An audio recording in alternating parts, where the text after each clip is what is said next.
insanda sende bir rahatsızlık olabilir şeklinde bir uyarı şeklinde değerlendirmek lazım. Çok şiddetli öksürmek de bu durumlarda Tabii. iyi bir şey değil, değil mi? Hem soluk borumuzu hem boğazımızı herhalde Tabii. tahriş edebilir. Çok şiddetli öksürükler oluyor mesela. Öksürürken bayılanlar olabilir. O kadar. Tabii hele bu Ne oluyor o sıkma sırasında hocam? sıkma sırasında dolaşım bozukluğu oluyor, ondan oluyor. Bu daha çok da böyle hani yapılı insanlar vardır, böyle kaslı maslı, böyle göğüs kafesi geniş. Onların basınçları daha fazla olduğu için onlar da öksürük sırasında bayılmaya giden bir Kadar durum olabilir. gidebiliyor. Senkop diyoruz. Evet.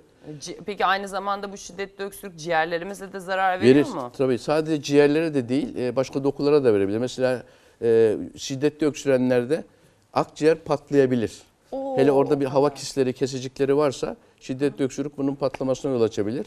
Akciğer zarları arasına hava birikebilir. Veya bu hava medyasten diyoruz. İki akciğerin arasında bir boşluk var. Yemek borusunun, nefes borusunun, büyük damarların olduğu bir yer.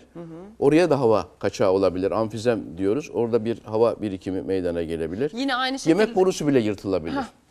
Evet, bronş bile yırtıldığı, tabii çok Görülebilir. görülen şeyler değil bunlar. İnsanları Ama korkutmayalım bu bir ama uyarı olsun evet, tabii ki, değil yani mi? şiddetli öksürük. Hatta ben kaburga kırığı olan hasta bile gördüm yani. Şiddetli öksürükten kaburgası kırılan insanlar vardır. Özellikle yaşlı teyzelerde. Hocam kaburganın da kırılası varmış yani öksürüğü bekliyor. Şiddetli öksürükten kırılabiliyor. Ay.